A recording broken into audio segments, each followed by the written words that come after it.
Question is calculate the enthalpy change on freezing of 1 mole of water at 100 degree Celsius to ice at -10 degree Celsius delta. ये आपको कुछ data दिया गया है। Question क्या कर रहा है, 1 मोल वाटर को 10 डिग्री सेल्सियस से -10 डिग्री सेल्सियस ले जाने में कितना एंथैल्पी चेंज होगा, ये आपको निकालना है। ये क्वेश्चन एनसीईआरटी थर्मोडायनामिक्स चैप्टर से लिया गया है और प्रॉब्लम नंबर 6.10 है।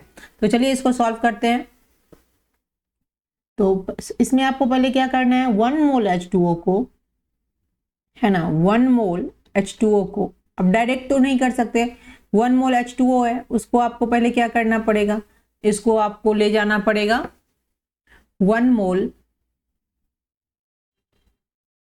ये 10 डिग्री सेल्सियस पे है, तो आपको पहले 0 डिग्री सेल्सियस पे ले जाना पड़ेगा। 1 मोल H2O को क्या ले जाना पड़ेगा, 0 डिग्री सेल्सियस पे। ये भी लिक्विड फॉर्म में ही है अभी, और ये भी लिक्विड फॉर्म में ही है। अब ये 0 डिग्री सेल्सियस आ गया, इसके बाद इसको किस पे ले जाएंगे, इसमें फिर 1 मोल H2O से थोड़ा हीट को एक्सट्रैक्ट करेंगे, थोड़ा हीट निकालेंगे, तो आपको ये 0 डिग्री सेल्सियस आ जाएगा। तो इस यहाँ जो एंथैल्पी चेंज होगा उसको डेल H1 रख लेते हैं। ओके, उसके बाद ये 1 मोल H2O 0 डिग्री सेल्सियस आ गया, इसमें से थोड़ा सा एनर्जी निकालेंगे, हीट एक्सट्रैक्ट करेंगे, तो ये क्या आ जाएगा आपका 1 मोल H2O 0 डिग्री सेल्सियस पे ये आइस बन जाएगा। ओके, इसको हम डेल H2 रख लेते हैं, इससे थोड़ा सा हीट एक्सट्रैक्ट हुआ। अब इससे थोड़ा हीट एक्सट्रैक्ट करेंगे, थोड़ा सा इससे हीट निकालेंगे, तो ये तो आइस जो है ये 1 मोल, ये क्या हो जाएगा, -10 डिग्री सेल्सियस हो जाएगा, और यहाँ 1 मोल आइस क्या आ जाएगा आपका, -10 डिग्री सेल्सियस। ओके, देन यहाँ के इतने बार एंथैल्पी चेंज हो रहा है, 3 बार एंथैल्पी चेंज आपको निकालना पड़ेगा, तब आपका टोटल H का वैल्यू आएगा। तो डेल H इक्वल टू क्या होता है, del H1 plus del H2 and plus del H3। तो चलिए एक एक करके निकाल लेते हैं, फिर इसका टोटल वैल्यू यहाँ पे पुट कर देंगे, आ जाएगा। तो फर्स्ट आपको डेल H1 निकाल लेते हैं। तो डेल H1 में हम क्या देख रहे हैं, डेल H1 में 1 मोल H2O किस में कन्वर्ट हो रहा है, लिक्विड में कन्वर्ट हो रहा है, तो इसका फॉर्मूला क्या होता है, NCP, और किसका, H2O का किस फॉर्म में, लिक्विड फॉर्म में, हीट कैपेसिटी, और डेल टी यहाँ क्या है, चेंज इन एनर्जी है। तो आपको इसका वैल्यू कर देते हैं, ये 1 मोल है, आपको पता है ये 1 मोल है, एन का वैल्यू, CP आपको लिक्विड के लिए दिया गया है यहाँ पे, ये 75.3 जूल पर मोल पर केल्विन, और डेल टी क्या आ जाएगा, डेल टी आ जाता है T2 - T1, डेल टी का वैल्यू यही होता है, डेल टी इक्वल टू क्या होता है, डेल टी इक्वल होता है T2 - T1।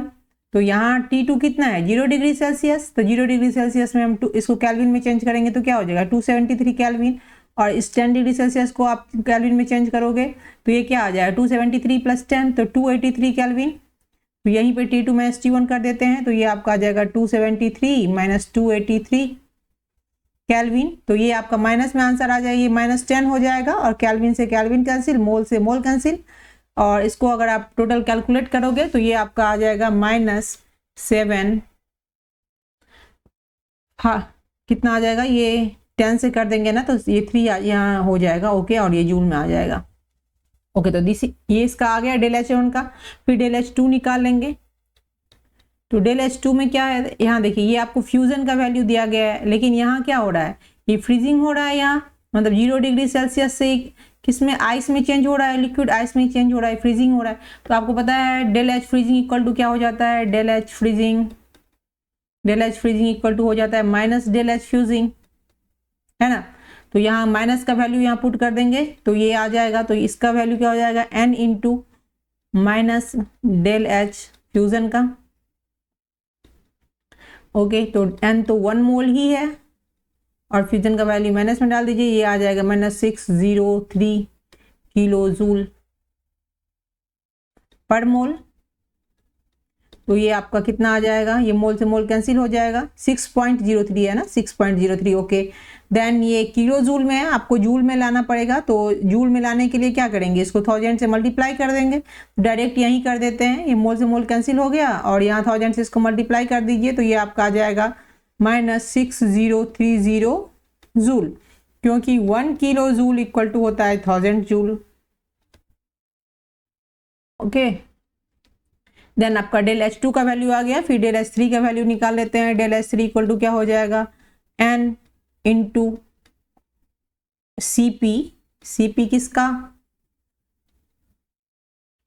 ये H2O का सॉलिड फॉर्म में, H2O का किस में, सॉलिड फॉर्म में, और ये डेल T, तो ये वैल्यू डाल दीजिए, ये आपका 1 मोल, और ये सॉलिड फॉर्म में कितना दिया गया है, 36.8 जूल पर मोल पर केल्विन, और इनटू डेल T क्या हो जाएगा, यहाँ देखिए ये है, यहाँ डेल H3 का ये वैल्यू हो, तो T2 ये हो गया, तो ये इसमें अगर 273 आप ऐड करोगे तो इसका T2 का वैल्यू क्या आ जाएगा, 263 आ जाएगा केल्विन, और ये 0 डिग्री सेल्सियस है, इसमें 273 ऐड करेंगे तो 273 केल्विन ही रहेगा। तो T2 माइनस T1 होता है, तो यहाँ क्या आ जाएगा, 263 माइनस 273 केल्विन, तो ये आपका क्या आ जाएगा, -10 आ जाएगा, है ना, -10 आ जाएगा। तो इसको अगर आप ये कर लो, इसको मल्टीप्लाई, तो ये मोल से मोल कैंसिल हो जाएगा, केल्विन से केल्विन कैंसिल हो रहा है, तो आपका ये आ जा रहा है -368 जूल, नहीं आ रहा है ना, यस। अब देखिए डेल H, डेल 1 का 2 का सबका एंथैल्पी चेंज आ गया, तो अब यहाँ पे सबको पुट कर दीजिए, आंसर आ जाए आपका, ये डेल H1 क्या है, 753 सब जूल में है, जूल प्लस ये कितना है, -6030 जूल, प्लस और कितना है, -368 जूल। टोटल अगर आप यहाँ करेंगे तो ये आपका क्या आ जाएगा आंसर, ये आपका आएगा -7151 जूल। और इसको अगर आप किलो जूल में चेंज करोगे इस जूल को, तो यहाँ पे कर लेते हैं, किलो जूल में चेंज करने के लिए क्या करना पड़ेगा, 1000 से इसको डिवाइड करेंगे, और ये आपका आ जाएगा -7.151 किलो जूल। तो दिस इज आंसर, आंसर क्या आ गया आपका, 7.151 kilo joule. This is answer. Thanks for watching.